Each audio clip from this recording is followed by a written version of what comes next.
સરદાર સરોવર ડેમમાં પાણીની આવક વધતા નર્મદા નદીમાં પાણી છોડવામાં આવ્યું છે, ત્યારે ચાંદોદ ખાતે નર્મદા નદીમાં ભરપૂર પાણીની આવક નોંધાતા નદી બે કાંઠે વહેતી જોવા મળી રહી છે.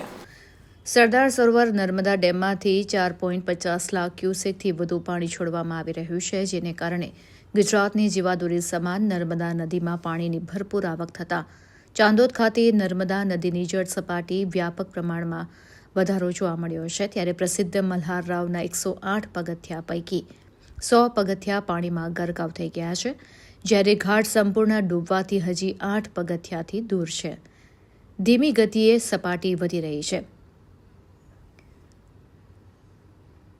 નર્મદા નદીની વધતી જળ સપાટીને અનુલક્ષીને ડભોઈ તાલુકાના ચાંદોદ, કરનાળી, નંદેરિયા, ભીમપુરા જેવા ગામોને તંત્ર દ્વારા એલર્ટ કરવામાં આવ્યા છે.